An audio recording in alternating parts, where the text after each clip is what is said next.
Welcome to Buckeyes Tomorrow Morning for Monday, September 5th. I'm your host, Tom Orr. The Arkansas State game is in 5 days, the game against Michigan in 82 days. Ohio State fans may still be basking in the afterglow of the Buckeyes' 21-10 win over number 5 Notre Dame. Not everyone, of course. There were nits to pick, things the team will have to improve on over the course of the season, but for the most part, the coaching staff at least seemed pretty okay with the way the season started. Today we're going to let you hear directly from head coach Ryan Day and what he had to say after the game. These are always pretty popular shows, and so we're going to bring them back again this fall. So after the game, the first question right out of the chute, Ryan Day was immediately asked about the absence of star wide receiver Jaxon Smith-Njigba. But as you'll hear, Day wasn't interested in talking about that, at least at first. So just in the few years we've known him, this is about as happy as you're going to hear Ryan Day after a game. I refuse to answer that question right off the bat. We just beat the number 5 team in the country by 11 points.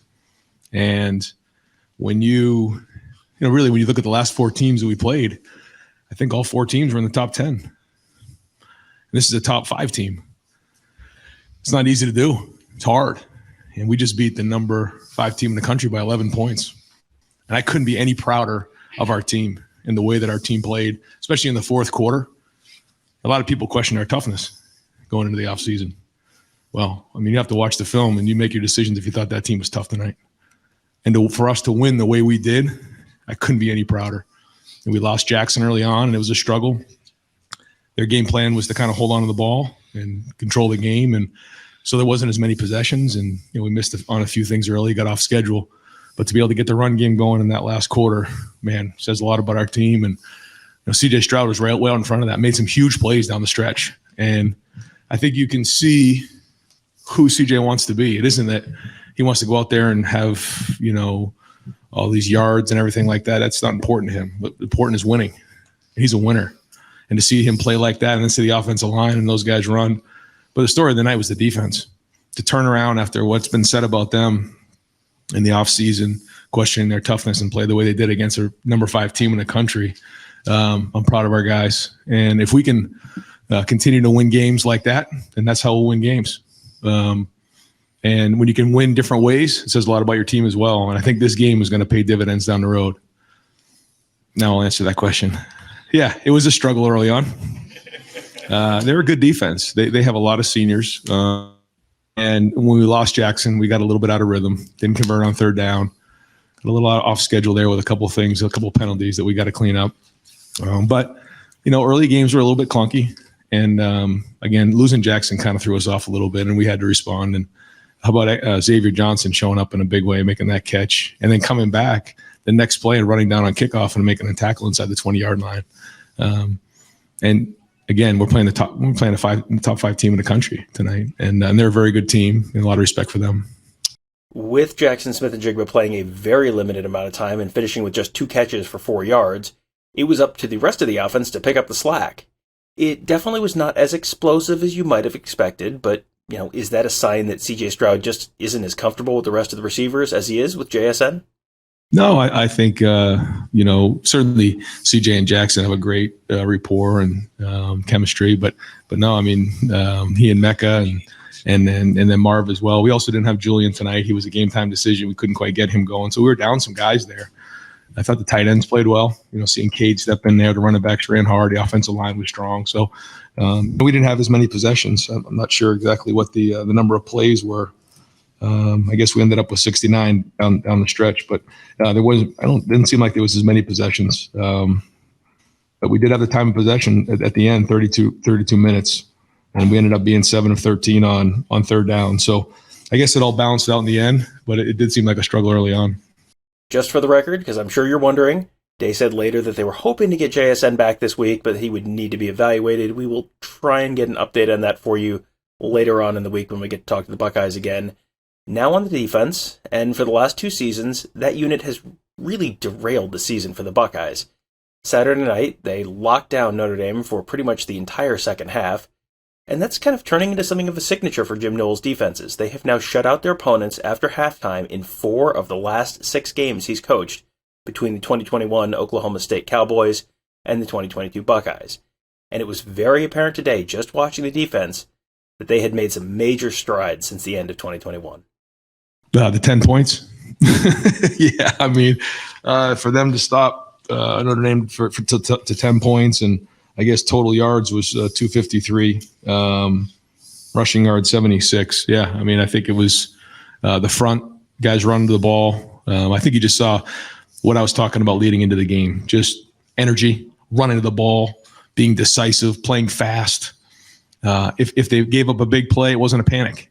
It wasn't like, oh my God, the world's coming into an end. They just keep fighting. Like the first play was, we brought a corner blitz, we missed a tackle, we hung in there, and then forced them to a field goal. There was no panic there. Maybe, I don't know, maybe last year we would have kind of put our heads down, but we didn't. I thought we played tough. I thought the energy was off the chart on defense tonight, and proud of our guys. Jim called a great game, the whole defensive staff, but it was our players. The players play, and they do. They have something to prove. We all have something to prove, and I think they proved that they can be tough. Now, we got a long way to go. We got a lot to build on. We got a lot to improve on. But for a first game, there's not a lot of first games where you play a top 5 team in the country right out of the gates. And I'm glad we played them at home because this crowd was awesome.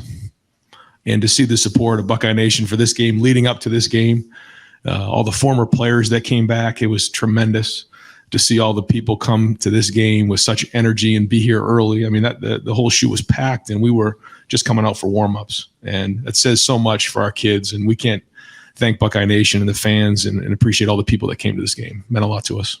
We mentioned off the top of the show that most Buckeye fans were probably feeling pretty good about things, but that was not necessarily the case in the first half, when a lot of folks took to Twitter and message boards to express their displeasure about how much Ohio State was throwing the football. So is getting out of balance like that, was Ohio State out of balance, and is getting out of balance like that potentially a concern to Ryan Day? Well, I felt like we just were kind of out of rhythm. We just couldn't quite put two plays together and then convert on third down. It wasn't going very well, and we missed a couple things early on, and probably went away to the run a little bit early on. I think we were doing okay in the run game. Just statistically, I looked up at one point, we were averaging, I think, 5 yards a carry, and so that was working. And they had nickel in the game, so they had more DBs in the game, and we had to rely on the run, and that's okay. And I could see more teams trying to do that, where they force you to run the ball. They kind of want to control the clock and keep our offense off the field. And if we're able to win like this, then we can win different ways. Then that's going to help us out down the road. One of the very big stories coming out of the game was the play of wide receiver Xavier Johnson. He is a former walk-on who subsequently earned a scholarship and then who stepped up in the absence of JSN and Julian Fleming, not to mention Chris Olave and Garrett Wilson, who were missing from last year's team. And Xavier Johnson catches the game-winning touchdown pass. He has bounced around from wide receiver to defensive back to running back and then back to wide receiver during his career. And you just afterwards kind of got the sense that Day may have taken just a little bit of extra joy in seeing Xavier Johnson be the guy to make that huge play. Xavier Johnson practices every day. Xavier Johnson really cut his teeth on special teams. He's kind of a throwback player. And for him to come in and play in that moment in this game right here, I just couldn't be happier for him, because it goes to show you that good things happen to good people who work hard. And that's exactly who Xavier Johnson is. And he was a walk-on. He earned a scholarship.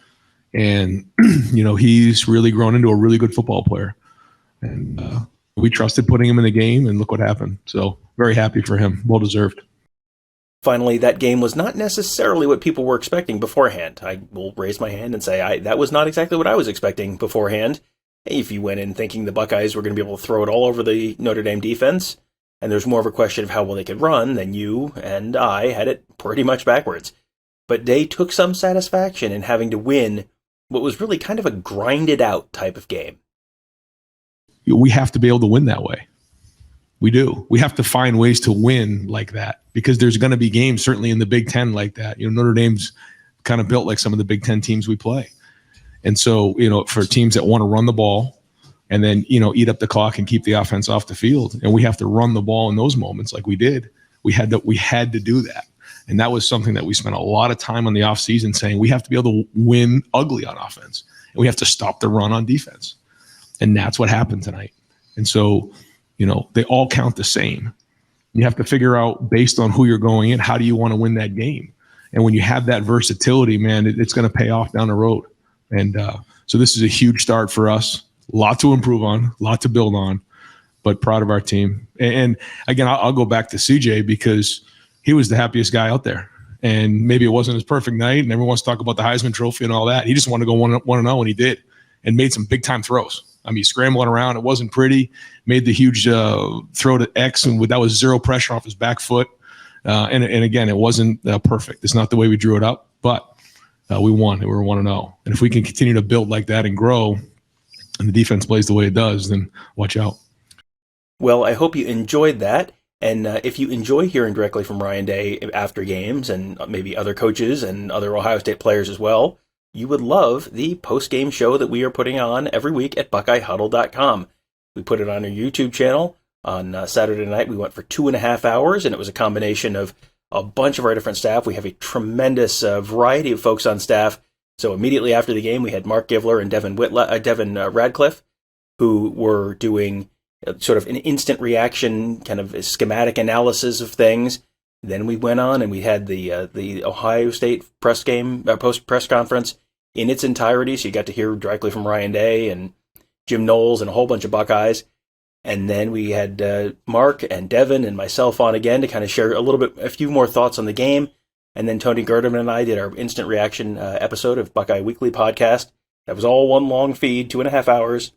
So if you were looking for something to do when we're not quite ready to stop thinking about the game, that was a great place to spend part of your evening and not stop thinking about the game, hear a little bit of insight and analysis, and hear from the Buckeyes as well. We're going to be doing that every game, before games, after games, pregame show, postgame show. You can find that on our YouTube channel. Just search Buckeye Huddle on YouTube, subscribe to the channel, and make sure you hit that bell so you get notified, because when we go live, you'll get notified, and that way you won't miss anything. It was a really fun show. We had a ton of folks, a lot of interaction with the audience, and I think you might enjoy that. So make sure you check that out. Also check out BuckeyeHuddle.com.